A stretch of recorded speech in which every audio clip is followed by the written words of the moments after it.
Vamos orar antes de nós começarmos a palavra dessa noite? Deus, muito obrigado, Pai, porque mesmo nós sendo assim, pecadores, homens e mulheres falhos, erramos, caímos, muitas vezes, na mesma situação, caímos de novo.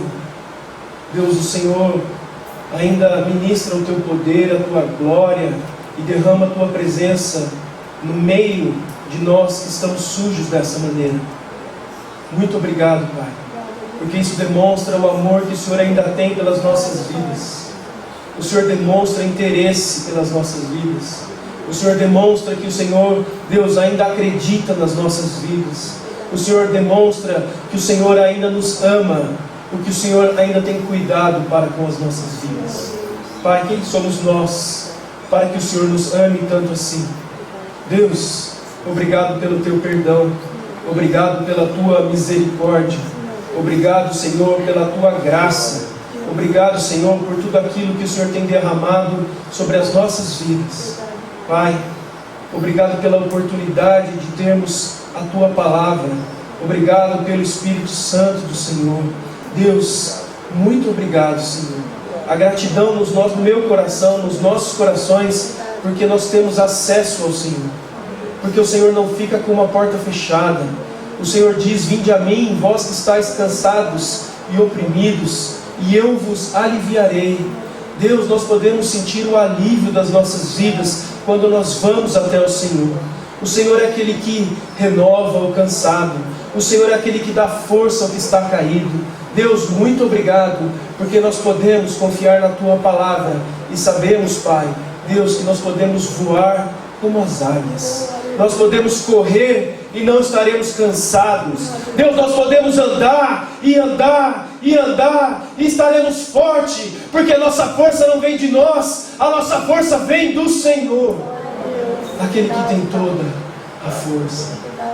Muito obrigado, papai. Como é bom saber que o Senhor está conosco. A Tua vara, o Teu cajado estarão conosco todos os dias. Obrigado, Senhor, porque nós temos a firme certeza de que por todos os dias das nossas vidas o Senhor estará ao nosso lado, Senhor. A Tua vara e o Teu cajado nos consolarão, nos direcionarão. Deus, nos levará, Senhor, as águas tranquilas. Como é bom, Senhor, ter a firme certeza de que não estamos sozinhos, não estamos caminhando ao erro, Senhor, não estamos abandonados, nós estamos cuidados por um Deus que criou todas as coisas, que sustenta todas as coisas, que prevalece sobre todas as coisas, que é sobre todas as coisas, e que nos oferece a mão, e que vai à nossa frente. Deus, isso tira um fardo das nossas costas, isso nos dá um alívio. Isso nos dá paz, isso nos dá a firme certeza e a convicção de que nós somos mais do que vencedores no Senhor. Obrigado, papai. Obrigado por tudo o que tens feito e por tudo o que podes fazer nas nossas vidas. Em nome de Jesus. Amém. Irmãos, nesse mês estamos falando sobre plenitude do Espírito Santo. Plenitude do Espírito Santo. Quantos aqui compreendem com clareza o que é esse tema, plenitude do Espírito Santo? Para você, plenitude do Espírito Santo é uma coisa clara?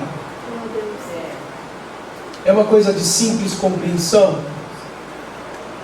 Eu pergunto isso para vocês porque, para mim, quando eu ouvi primeira vez plenitude do Espírito Santo, eu confesso que me causou um pouquinho de confusão. O que seria uma plenitude do Espírito Santo dentro de mim? O que é plenitude do Espírito Santo? Eu queria iniciar com uma leitura com os irmãos em Gênesis. Abra, por favor, a sua Bíblia no primeiro livro, em Gênesis, no capítulo de número 2. Nós vamos ler capítulo 2, capítulo 3 e uma parte do capítulo 4, que são os textos que vão subsidiar a nossa conversa dessa noite. Gênesis, primeiro livro da Bíblia, capítulo de número 2, está falando sobre a criação de Adão e Eva. Nós vamos começar a ler do versículo de número 15. Gênesis, capítulo de número 2, no verso de número 15. Diz assim a palavra do Senhor: O Senhor tomou o homem e o pôs no jardim do Éden, para lavrar e guardar. Ordenou o Senhor Deus ao homem, dizendo: De toda a árvore do jardim comerás livremente, mas da árvore do conhecimento do bem e do mal, dela não comerás, pois no dia em que dela comeres, certamente morrerás. Versículo 18: Disse o Senhor Deus: Não é bom que o homem esteja só. Vou fazer uma adjutora que lhe corresponda. Havendo, pois, o Senhor Deus formado da terra todos os animais do campo e todas as aves do céu, trouxe aos homens para ver como eles lhe chamariam. E tudo o que o homem chamou a todo o ser vivente, isso foi o seu nome. Assim, o homem deu nome a todos os animais domésticos, às aves do céu e a todos os animais do campo. Mas para o homem não se achava uma adjutora que lhe correspondesse. Então o Senhor Deus fez cair um sono pesado sobre o homem, e este adormeceu. Tomou então uma das suas costelas e fechou a carne em seu lugar. Então, da costela que o Senhor Deus tomou do homem, formou a mulher e a trouxe ao homem. Versículo 23. Disse o homem: Esta é agora ossos dos meus ossos e carne da minha carne. Ela será chamada mulher, pois do homem foi tomada.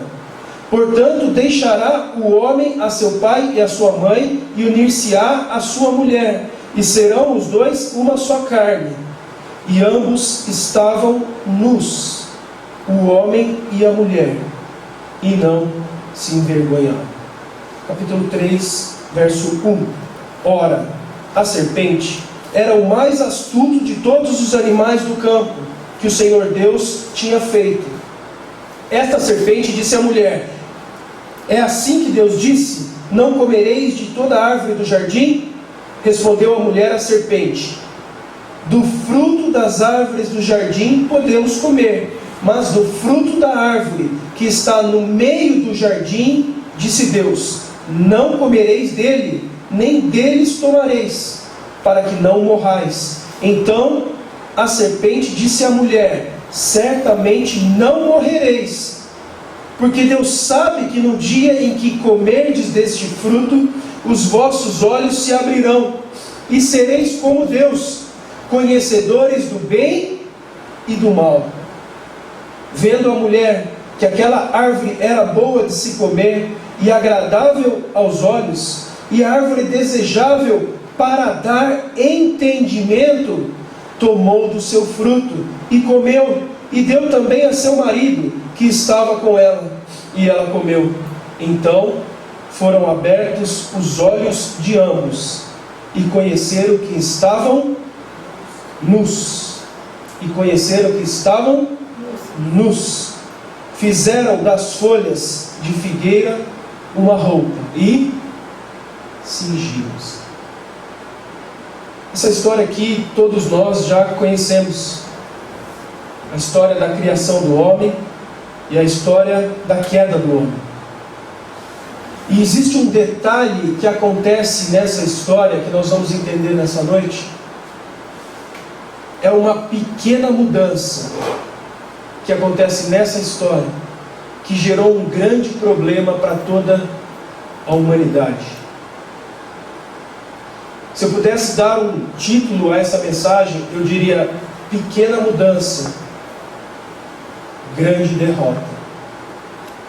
Uma mudança muito sutil, que muitas vezes nós não percebemos numa primeira leitura, mas que, se nós nos atentarmos, nós vamos conseguir entender por que é que nós temos dificuldade em vivenciar plenitude do Espírito Santo.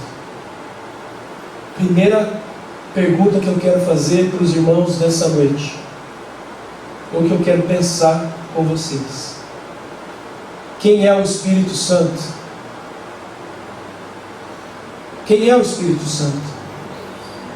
Se eu perguntar para você nessa noite quem é o Espírito Santo, o que você vai responder? A primeira resposta, a resposta mais automática, é que o Espírito Santo é Deus. E Ele é Deus. Agora eu queria perguntar para você, o que é Deus para você? Então, se nós sabemos que o Espírito Santo é Deus, o que é Deus para você? Sabe, às vezes nós vivemos num mundo tão religioso, que nós dizemos que Deus para nós é Deus, mas na prática, Deus para nós não é Deus. Então nós não podemos dizer que Deus é Deus para nós, se Deus não é Deus para nós. Difícil de entender. Mas sabe o que é Deus para a sua vida? Sabe qual é uma boa definição de você entender o que é Deus, ou o que é o Deus para a sua vida? Deus é aquela coisa que você não pode viver sem. Não pode. É aquela coisa que é a base e a estrutura de toda a sua vida. É aquela coisa que define todas as prioridades do que você vai fazer na sua vida. Deus é aquela coisa onde você aposta todas as suas fichas, onde você define tudo que está relacionado a você. Por exemplo, aonde você vai colocar o seu dinheiro? Como é que você define isso? Aonde você vai gastar o seu tempo? Irmãos, Deus é aquela coisa que você diz, não, isso não pode ser arrancado de mim, porque se isso for arrancado de mim, a minha vida não tem mais sentido. Então Deus, Ele não é um nome. Deus é um título que nós damos a alguma coisa. Para facilitar a nossa compreensão, imagine, eu ouvi isso uma vez e eu achei muito legal. Imagine que você tem um adesivo na sua mão, uma etiqueta escrita Deus. E você pode colocar esse adesivo em qualquer coisa. Qualquer coisa que seja fundamental para você. Qualquer coisa que sem a qual você não vive. Qualquer coisa. Até as mais legítimas das nossas vidas. Por exemplo, você pode pegar esse adesivo e colocar no seu filho. Você pode pegar esse adesivo e colocar no seu pai, na sua mãe, em você mesmo.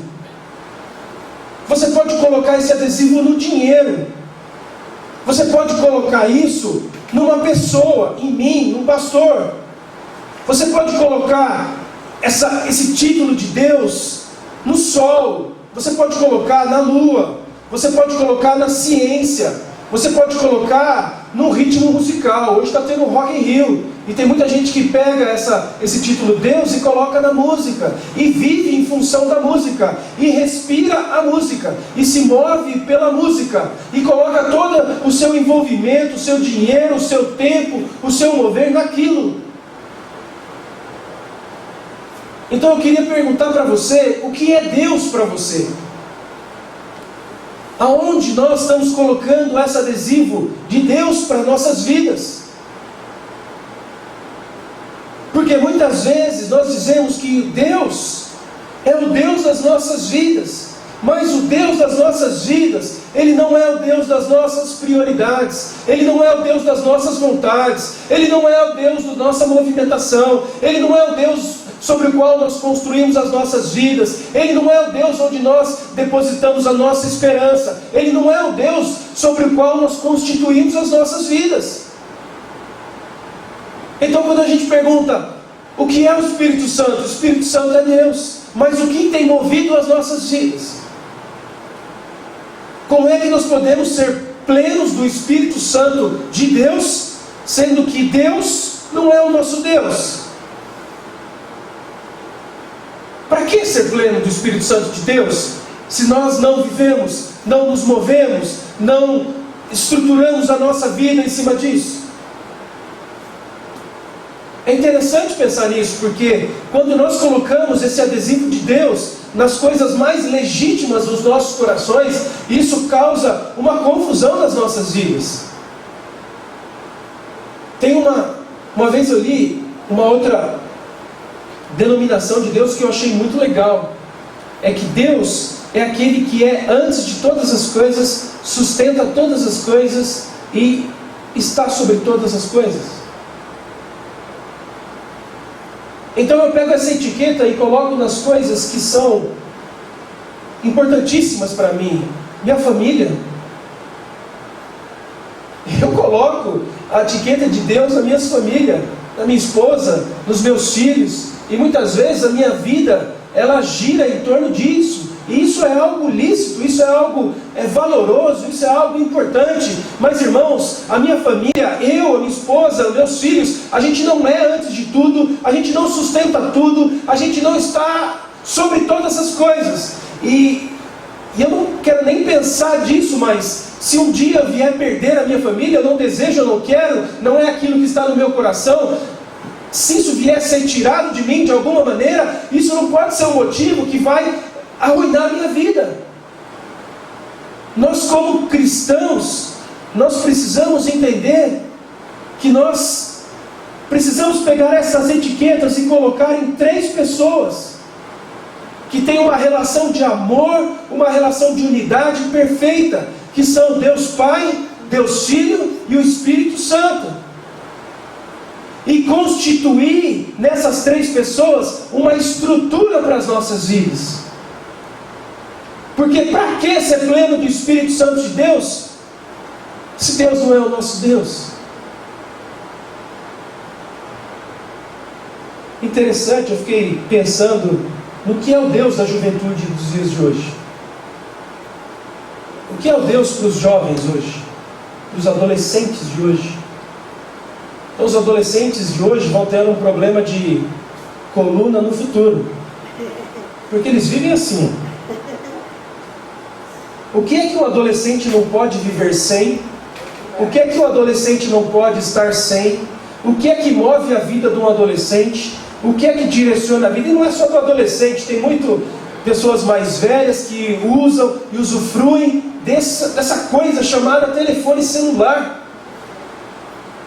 Irmãos, é impressionante, saiu reportagens e estudos dizendo o que aquele antigo tijolo está transformando no ser humano. Tem muita gente que acorda e a primeira coisa que faz é buscar o celular. Toma café da manhã, almoça e janta com o seu celular. Se relaciona com o mundo e com as pessoas através dessa ferramenta. Tem alegrias, vive as maiores felicidades através disso. O que é isso? Isso é um Deus. Quem sabe a gente pode fazer o Salmo 23 do celular, né? O celular é o meu pastor e ele não me faltará a bateria. Quando eu passar pelo vale da sombra da morte, eu vou pegar a minha lanterna no celular e vou pegar os meus aplicativos. Certamente misericórdia e amor me acompanharão, e meu celular também, e uma bateria extra, porque o celular não pode parar. É o Salmo 23 do celular. As pessoas não podem viver sem. É o Deus da juventude. E eu fico pensando, se nós queremos ser plenos e cheios do Espírito Santo, a primeira reflexão que devemos fazer é o que estamos considerando como Deus das nossas vidas. Às vezes dizemos que é Deus, mas vivemos tranquilamente, sem termos um relacionamento com o Espírito Santo de Deus. Irmãos, o Espírito Santo é aquele que está há 2000 anos batendo na porta do coração do homem. No Velho Testamento, quando nós lemos a Bíblia, no Velho Testamento quem mandava era Deus Pai. Era Ele que fazia os milagres. Era Ele que realizava os sinais. Ele estava nos céus, o homem estava na terra, e Deus mandava a chuva, e Deus mandava abrir o mar. Era Ele que fazia os milagres. No Novo Testamento é o Deus Filho, Jesus, o Emanuel, o Deus conosco, o Deus que não está mais longe, mas está ao nosso lado. Quem manda no Novo Testamento é o Deus Filho, é Jesus Cristo, é o Deus que está dentro de nós, é o Deus que está ao nosso lado, fazendo sinais e maravilha. E Jesus, quando Ele vai morrer, Ele diz assim: eu vim do Pai, e eu vou para o Pai, mas eu não deixarei vocês a sós, eu enviarei o Espírito Santo de Deus. O Espírito Santo de Deus é aquele que está há quase 2000 anos aqui na terra, do nosso lado, batendo da porta no coração do homem, batendo e dizendo: abra a porta do seu coração, que eu quero entrar no seu coração. Nós estamos na dispensação do Espírito Santo, mas nós vivemos tranquilamente sem o Espírito Santo. O Senhor Jesus nos ofereceu um remédio para as nossas doenças, um remédio para os nossos problemas, um remédio para as nossas dores, um remédio para as nossas tribulações, um remédio para os nossos problemas. Esse remédio se chama Espírito Santo de Deus, mas nenhum remédio faz efeito enquanto ele está na sua mão. O que nós precisamos fazer é engolir esse remédio e colocar o Espírito Santo de Deus para dentro das nossas vidas.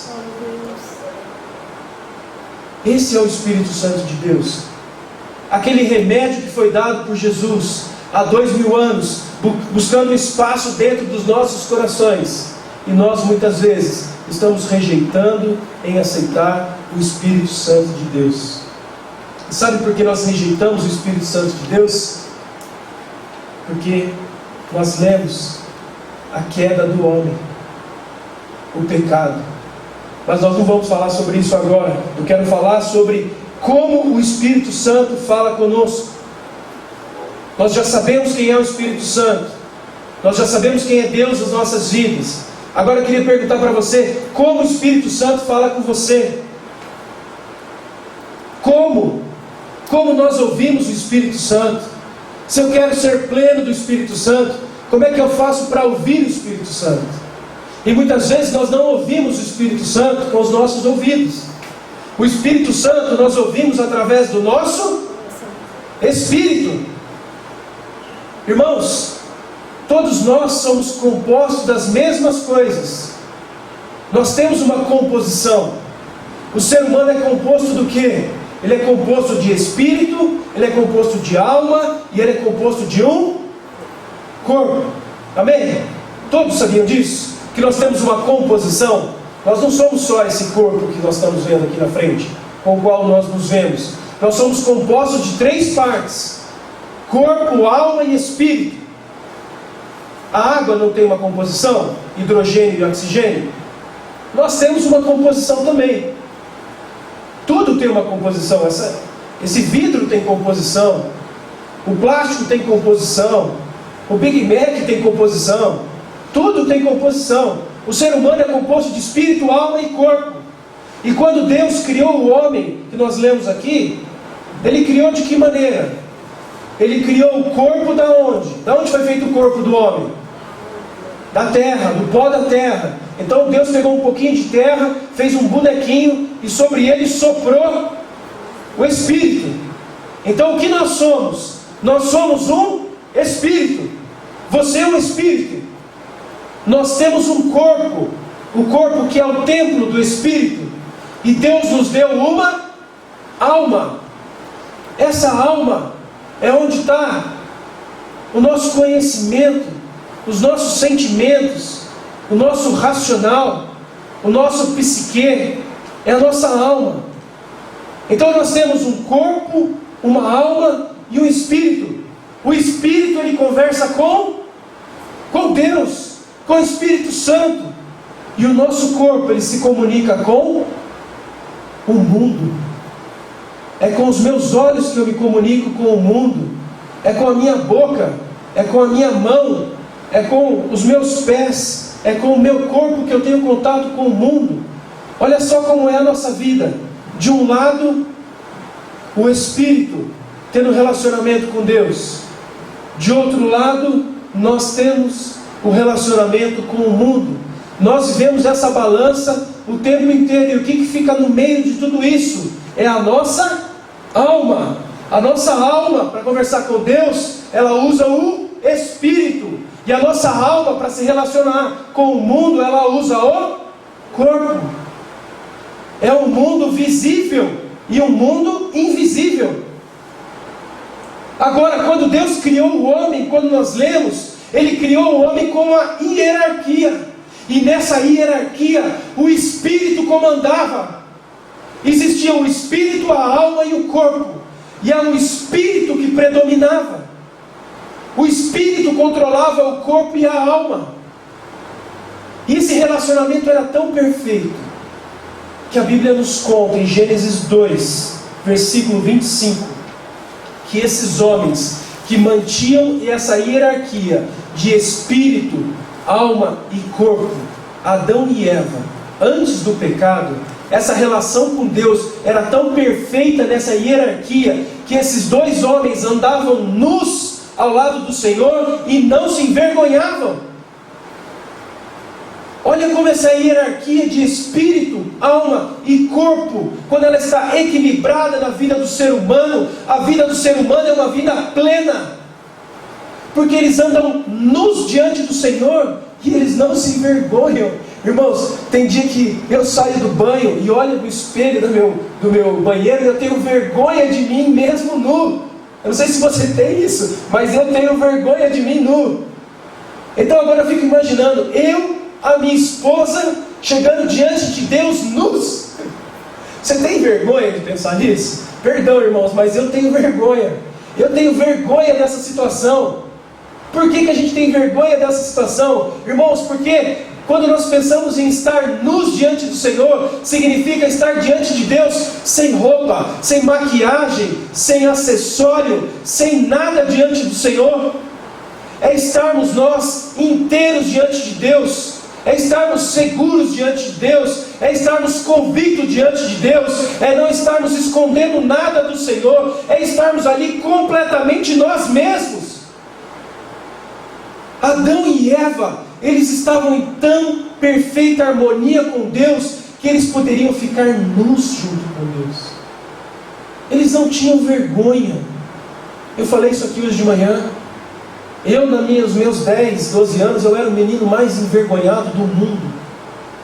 Eu tinha vergonha de tudo. E sabe como eu virei um sem vergonha? Ou como eu perdi a minha vergonha? Quando eu comecei a ter segurança e confiança nas coisas que eu comecei a fazer.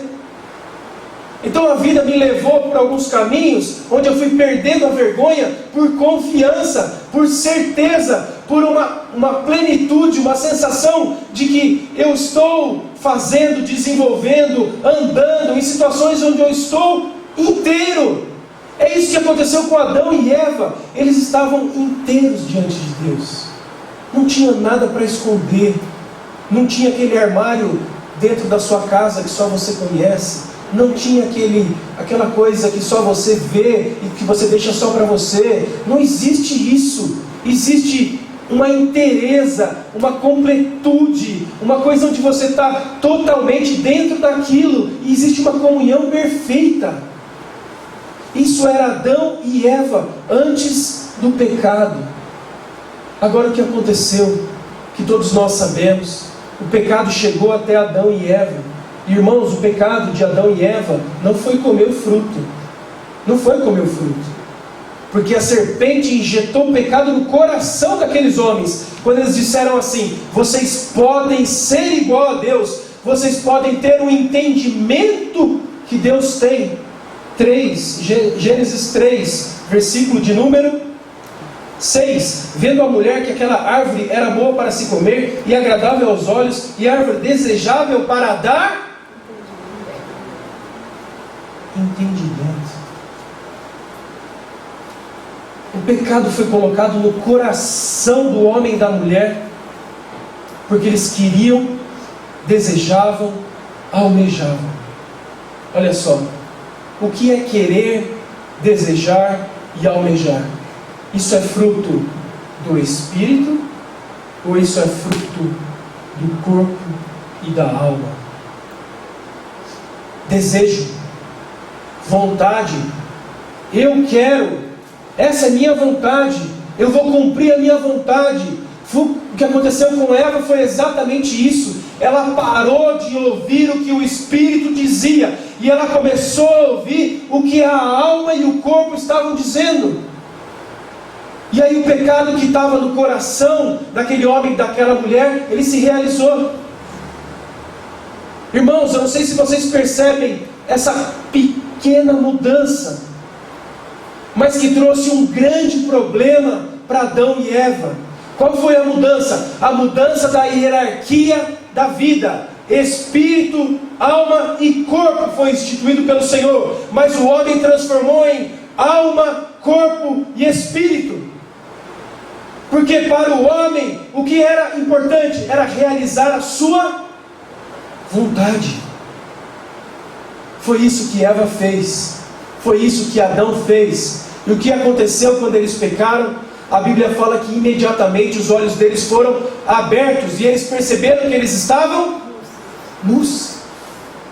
E aí eles ficaram com vergonha, e aí eles fizeram uma roupa para esconder do Senhor. E aí eles começaram uma história que chega até os dias de hoje, que é a história do ser humano tentar viver e correr e satisfazer todas as suas vontades e colocar o corpo e a alma acima do espírito. Nós somos corpo, alma e espírito. Nós somos, é essa a nossa constituição. Mas na criação do Senhor, no relacionamento perfeito com Deus, na plenitude do Espírito de Adão e Eva com o Senhor, existia uma hierarquia, e essa hierarquia era Espírito, alma e corpo.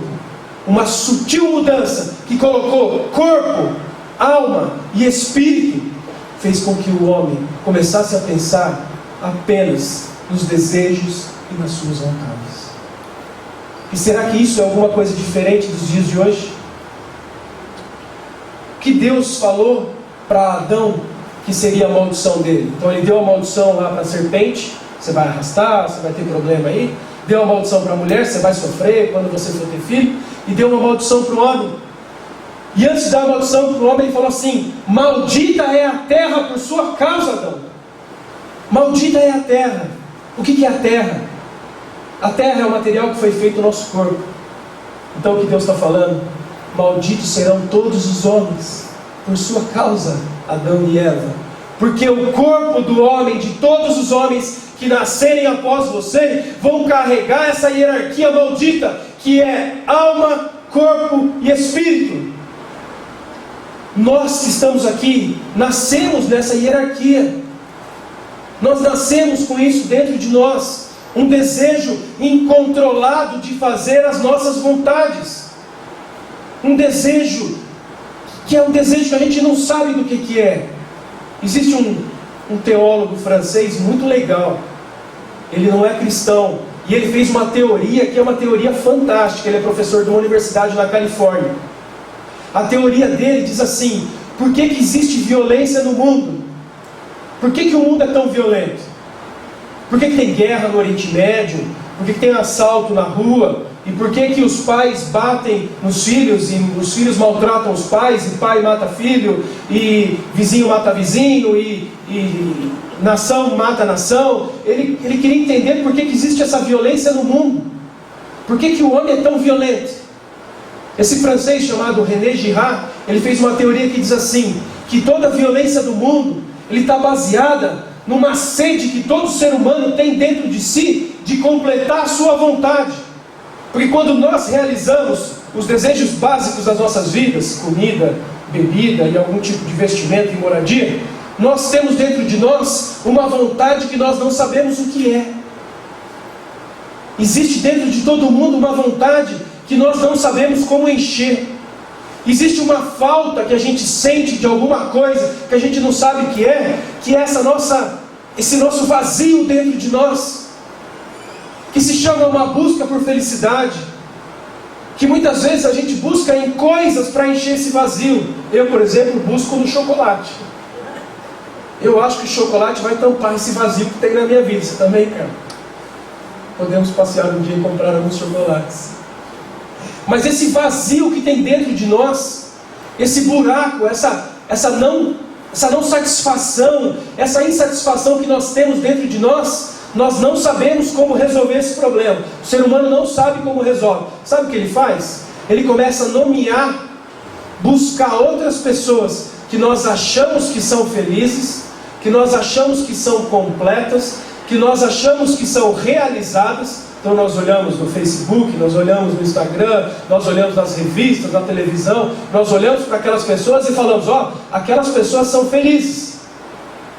Nós achamos que elas são felizes, mas eu não posso ser igual a ela. O que eu posso fazer? Eu posso ter as coisas que essa pessoa tem. Então é por isso que as mídias, as empresas, elas buscam essas pessoas que na sociedade são ícones para serem garotos propagandas. Porque eu não posso ser feliz como o Neymar é, mas eu posso ter a chuteira do Neymar. Eu não posso ser feliz como é o Roberto Carlos, mas eu posso ter o relógio do Roberto Carlos. Eu não posso ser feliz como é, sei lá, Ivete Sangalo, mas eu posso ter as Havaianas da Ivete Sangalo. Então nós tentamos encher o buraco das nossas vidas com coisas, de pessoas que nós elegemos serem felizes. E nessa busca das coisas, os homens fazem o que for necessário para ter as coisas. Então os homens se matam, os homens se agridem, os homens violentam uns aos outros para ter as coisas. O que é essa luta no Oriente Médio, a não ser uma busca por campos de petróleo também? São os homens buscando dinheiro, são os homens buscando fonte de riquezas, são os homens buscando coisas para encher um vazio que existe dentro da alma do ser humano. Esse francês não sabe, mas o que ele está falando é essa desorganização que existe dentro do ser humano. Essa desorganização, essa pequena mudança que gerou um grande problema para toda a humanidade, que foi trocar a hierarquia do espírito, do corpo e da alma, pelo corpo, pela alma e pelo espírito. Essa busca de ter e ter coisas. Abra comigo a sua Bíblia em Ezequiel. Nós vamos ver o que Deus faz e o que Deus nos oferece em relação a isso. Ezequiel, capítulo de número 36, verso de número 26. Quando nós colocamos a hierarquia das nossas vidas, quando Adão colocou a hierarquia das nossas vidas em corpo, alma e espírito, ele deixou o espírito amortecido. Nosso espírito ele ficou morto. Nosso espírito ficou dormente. Mas um dia, um profeta chamado Ezequiel, no capítulo de número 36, no versículo de número 26, ele disse assim: Dar-vos-ei um coração novo, e porei dentro de vós um espírito novo. Tirarei de vós o coração de pedra, e vos darei um coração de carne. Porei dentro de vós o meu espírito, e fareis que andeis nos meus estatutos, e guardei os meus juízos, e os observareis. Irmãos, até o dia em que nós nascermos de novo, até o dia em que você não aceitou Jesus ou foi batizado, o seu espírito estava adormecido. No dia em que você aceitou a Cristo, no dia que você foi batizado, isso aqui foi o que aconteceu com você. O Senhor te deu um novo coração, o Senhor te deu um novo espírito. Ele vivificou o espírito que estava morto dentro de você, o seu espírito. E mais do que isso, Ele te deu o Espírito Santo. Ele colocou o Espírito Santo na sua mão, te deu um remédio e falou: se você quiser beber, beba desse remédio. Agora o que acontece, que é mais comum nos dias de hoje, é nós, cristãos convertidos ao Senhor, que continuamos mantendo essa hierarquia de carne, de alma e de espírito. Nós vivemos hoje com o Espírito Santo nas nossas mãos, na dispensação do Espírito Santo. Queremos ser plenos do Espírito Santo, mas vivemos querendo fazer as nossas vontades, vivendo conjugando o verbo para mim, porque o problema é meu, porque eu quero que seja feito de acordo com a minha vontade. E isso é o paradigma das pessoas que não têm a hierarquia que o Senhor constituiu em Adão. E o que o Senhor tem para as nossas vidas? Volte comigo, Salmo 62, versículo 5.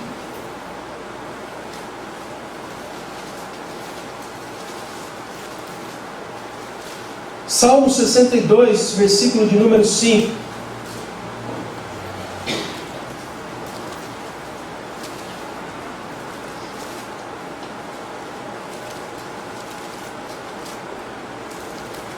Você achou?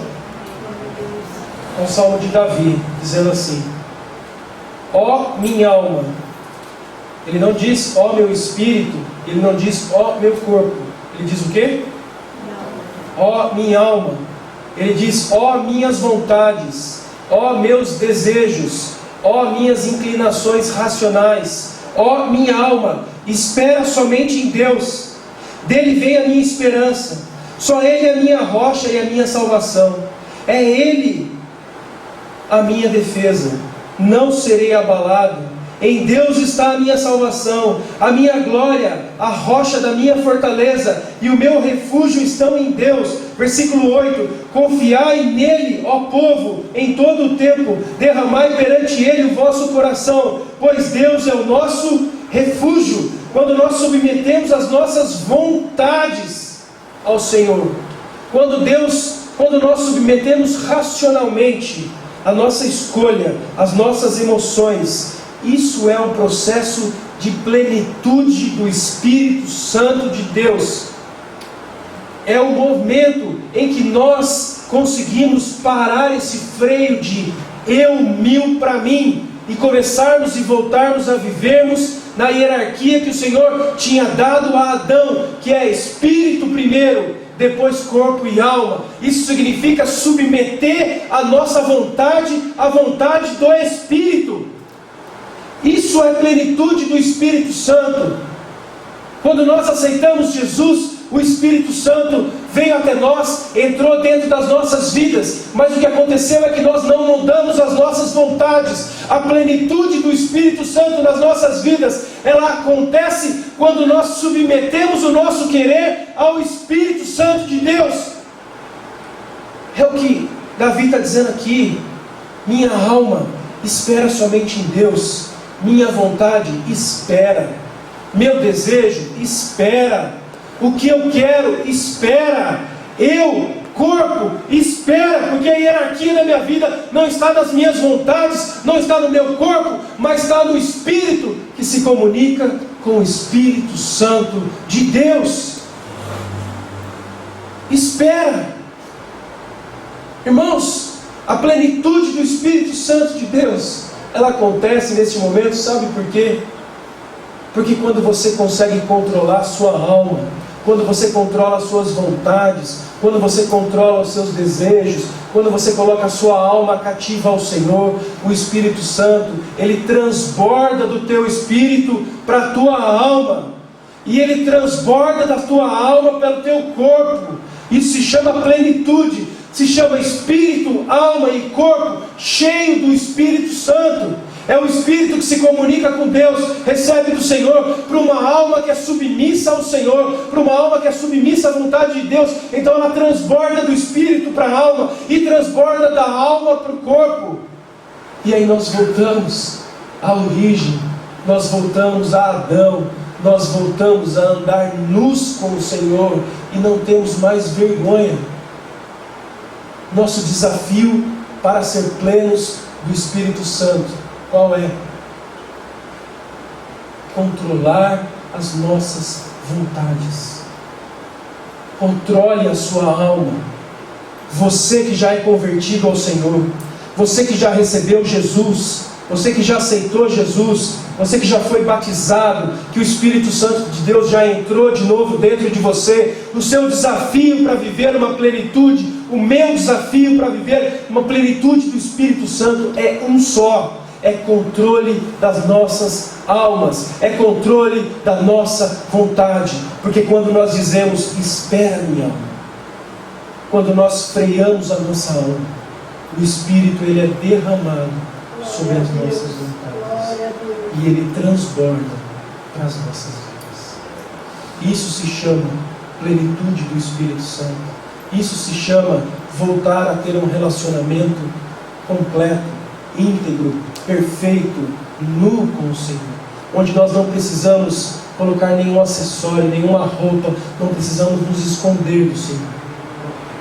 E nós vemos na Bíblia alguns homens que conseguiram essa plenitude do Espírito Santo. Um deles foi uma mulher chamada Ana. Ana viveu a plenitude do Senhor. A plenitude do Espírito Santo na vida daquela mulher foi tão grande que ela, controlando a sua alma, o Espírito derramou sobre o espírito dela, que veio sobre a alma e sobre as suas vontades. O Espírito Santo derramou sobre o corpo daquela mulher, e aquela mulher começou a falar em línguas, e até que o sacerdote chegou e falou: mulher, você está embriagada. Ela não estava embriagada, ela estava plena do Espírito Santo de Deus. A Bíblia fala de homens que estavam orando no dia do Pentecostes, os discípulos. E aqueles discípulos estavam tão plenos do Espírito Santo de Deus, que as pessoas que estavam em volta falam: quem são esses homens que estão embriagados? Eles não estão embriagados, eles estão plenos do Espírito Santo. Efésios diz: não vos embriagueis, mas vos encheis. Ana estava cheia, os discípulos estavam cheios, Adão estava cheio antes do pecado. Nós podemos estar plenos e cheios quando nós conseguimos controlar as nossas vontades. Mais do que isso, a plenitude do Espírito Santo, ela traz milagre para as nossas vidas.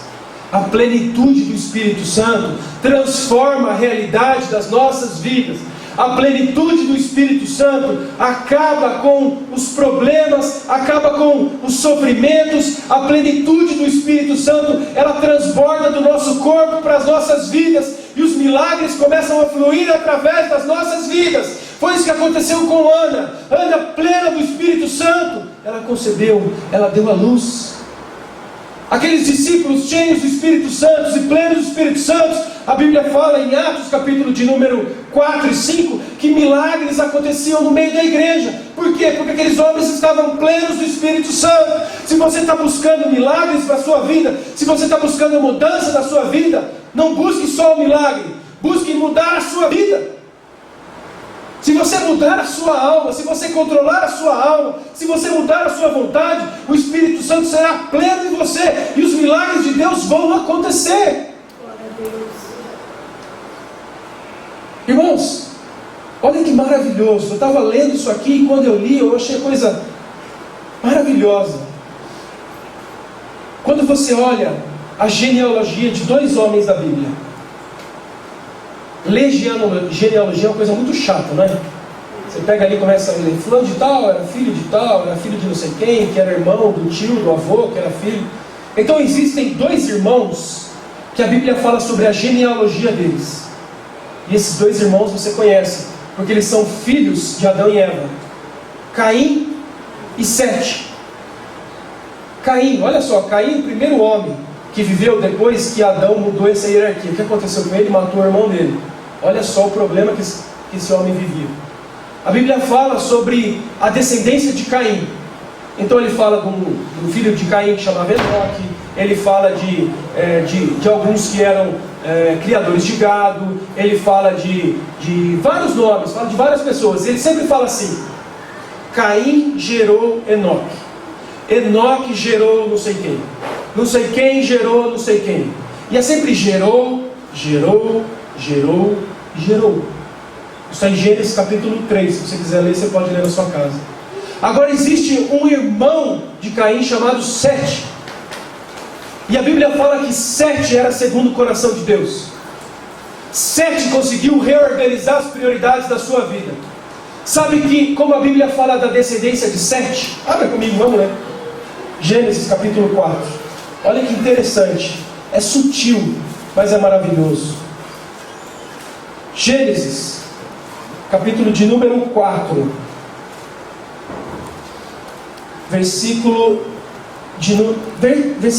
Gênesis 5. Versículo 1. Este é o livro das gerações de Adão, no dia que Deus criou o homem, à semelhança de Deus e fez. Macho e fêmea os criou, e os abençoou e os chamou pelo nome de homem, no dia em que foram criados. Adão viveu 130 anos e gerou um filho à sua semelhança, conforme a sua imagem, e pôs-lhe o nome de Sete. Versículo 6. Viveu 705 anos e gerou a Enos. Versículo de número 10. Viveu Enos depois que gerou a Cainã. Olha que engraçado. Na descendência de Caim, ele fala assim: um gerou o outro, um gerou o outro. Mas a descendência de Sete, ele diz assim: os descendentes de Sete, eles viveram e geraram outros.